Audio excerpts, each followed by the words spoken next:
This brings to mind something that you were talking about a minute ago, when you were talking about catching it, observing it at an early age, and comparing that to later ages.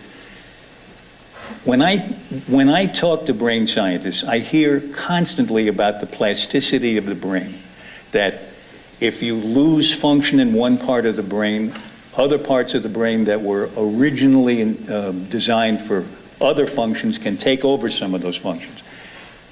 Not with the same ability, and they lose some of the ability that they were designed for, but the brain, it seems to be constantly changing, constantly in motion.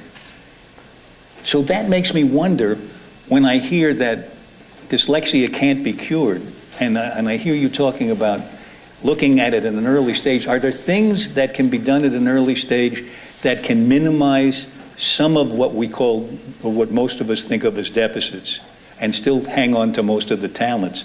Or is there another way you have to deal with it? Why are you looking at the early ages? Why are we looking at the early ages? Does it have anything to do with what I just asked you about? Yes, I agree. I'm not sure. I'm happy to answer, but I feel like it might be better answered by Robert. Yeah.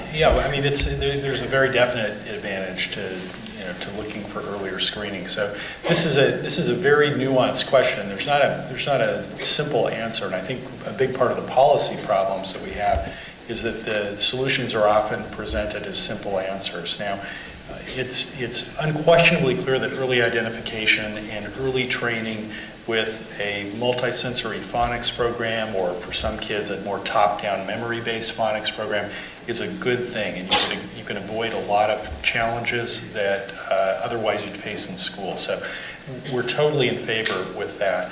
There is much more variability in the response to that kind of program, though, than sometimes the advocates make it look. And we have to remember also that we're talking about brain-wide differences. So by remediating reading, we're not going to change all the differences in the brain. Mm-hmm. One thing that's important to remember is, even though dyslexia, the definition that you read in the book, focuses entirely on reading issues, when you look at a large number of people who meet qualifications for dyslexia, they don't show just reading differences. They characteristically show differences in working memory and processing speed on their IQ tests. They characteristically have difficulties learning how to write, learning how to do their times tables and their math facts quickly. And numbers, math. Yeah, that's a short connection things. That's the most common pattern. And just working early on phonics is not going to change all of that. So it's very important to understand that thinking about environment, thinking about self-advocacy, thinking about teaming with others, thinking about modifying the educational system so we're not creating unnecessary disability, but we're nurturing strengths as well. All these things are important. So the solution's a big picture thing. Very important to work for the advocacy piece, for the early identification, because that's moving us in the right direction, but it's not the whole solution.